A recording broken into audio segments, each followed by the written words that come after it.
My name is Pat McTigue from Pennsylvania, and today we're going to cover Candle Making Success Plan, how to make candles for fun and profit. First of all, I'm going to cover a little bit of candle history. The earliest notation of candles in history is that the Egyptians made candles out of beeswax as early as 3000 BC, so candles have been around for a long time.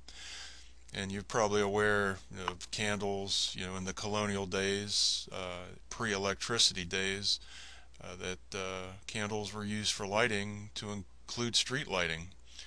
And another interesting fact is that candles have been used for keeping time in periods of darkness as kind of a natural partner to the sundial. And candle making has changed a lot over the years, and candle making is much more sophisticated today than it has been in recent decades. And an example of how candles have become big business, aromatherapy is just a gigantic business in our country today. Just a quick rundown on the structure of candles. You basically have four components: your wax, your dye, your fragrance, and your wick. And if you're thinking about getting into candle making, there's the pretty much simple sciences involved. That your wax, fragrance, and dye ratio has to be critical, and you also have to have material compatibility that is in place so that your candles mix together, and when they set up, they look and smell and work the way they're supposed to. So the whole wax, fragrance, dye ratio is critical, and once you get that down, you can make good candles, and then as you get better at it, you can make candles the way you want them to be. The wax is critical. Main waxes, two types, are naturally occurring and synthetic. You have beeswax, which I think you're aware where that comes from. Soy wax comes from soybeans, and palm wax comes from palm trees. And then paraffin wax, which is the kind of wax that's used for sealing mason jars, etc., is a man-made kind of wax. So if you're using natural ingredients, you want to keep into the beeswax, soy, and palm wax. If you're using man-made materials, you want to work with paraffin wax.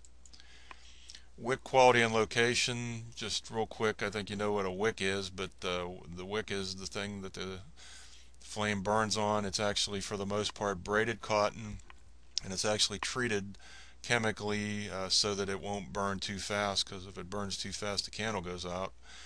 And the way a candle actually works is it's through capillary action, and the wick itself sucks the fuel up through the bottom of the candle up into the flame, and that's a concept called wicking, and that goes back to the definition of wick. So that's a reaction that goes on at the flame wick interface, and it pulls up the wax and the fragrance to burn.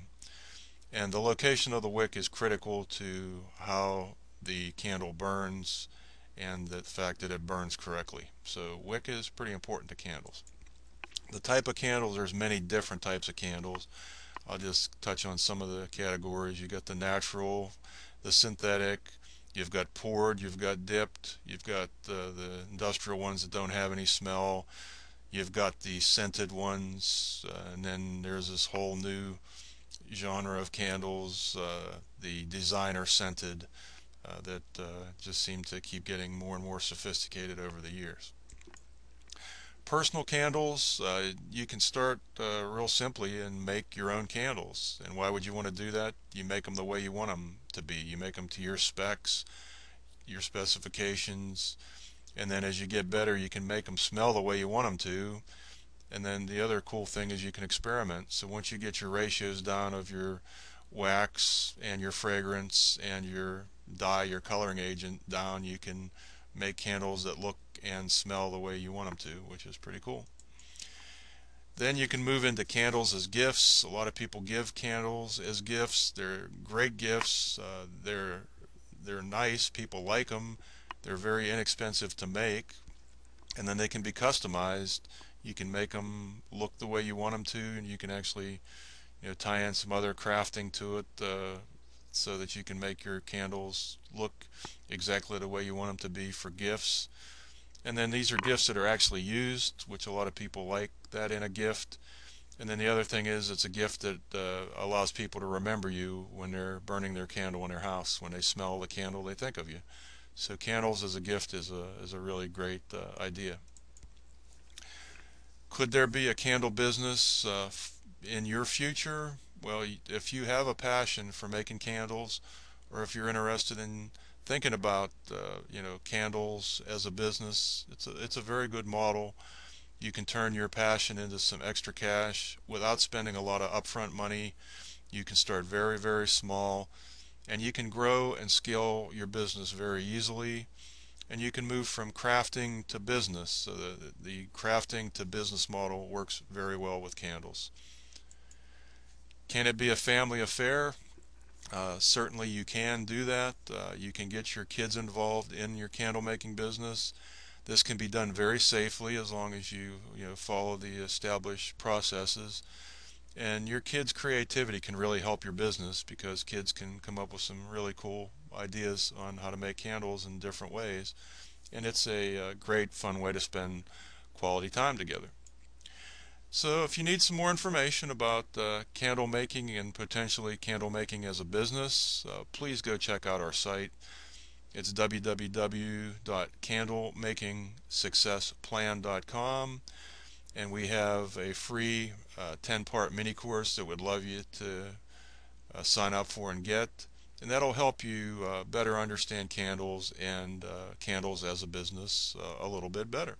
So I invite you to go take a look at our site when you have a chance. And with that, we'll go ahead and shut this video down. This is Pat McTigue from Pennsylvania. Have yourself a great day and happy candle making. Take care. Goodbye.